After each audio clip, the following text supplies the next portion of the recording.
Hi, and welcome to Disco, Dancing with the Questions of Life. I'm Sister Lorraine, and we have Sister Sara here, and today our topic is the blessings of living in community. Most people who join religious life, they long for community, and both Sara and I have lived in common with others for most of our religious lives, so we wanted to share some of those blessings with you. Yeah, so one blessing that comes right off the top of my head is in every community I've lived in, we've had faith sharing together on a regular basis around the scriptures.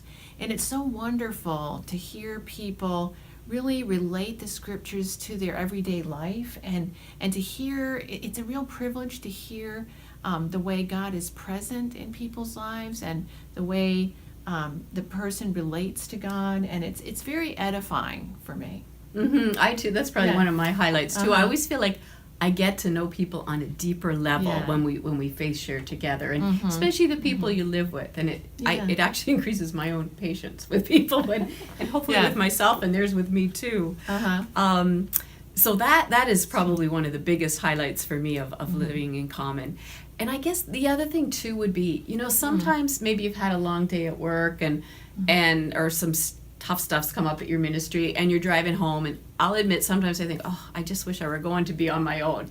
But whenever it's a tough day and I think that, I always end up really glad that I live in community because I find the sharing at the meal, it makes my world bigger, and I hear other people's ministerial experiences and what they're struggling with or what the people they walk with are struggling with. And that just it opens up my world, and I find it gives me a perspective, and I end up feeling just in a much better place and maybe a broader perspective of God's world that we're all trying to serve. Yeah, and I think too, for me, it's given me a real glimpse at all the different dimensions of ministry in the church and world. I mean, our sisters are involved in so many different things, and I remember one time I lived with a sister who was in environmental justice. And so she would invite me to a lot of the big outings that she would have, and I would be with like environmental activists and students. And one time we went into the swamps of South Florida, slogging along this, what they call a river swamp, a strand. And the biologist assured us that the alligators went the other way, but it really was just wonderful to participate in her ministry. And on the other hand, she would come to some of my theology talks. So it was fun to share our worlds and to see how we're all involved in different ways in our vision for justice and peace and women and anti-racism and all that good stuff that we're working on.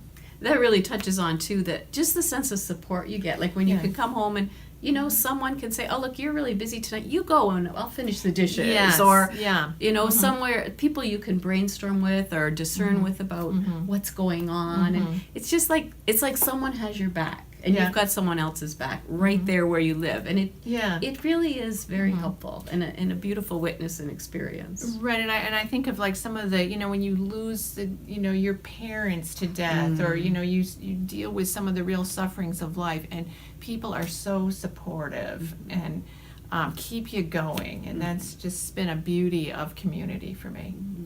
Now, there's other ways that are maybe more challenging, and they bring their own blessings, and we're saving that for the next video. Yes, so stay tuned. So we'd like to end with our Dominican blessing. May God Creator bless you. May God Redeemer heal you. And may God the Holy Spirit fill you with light.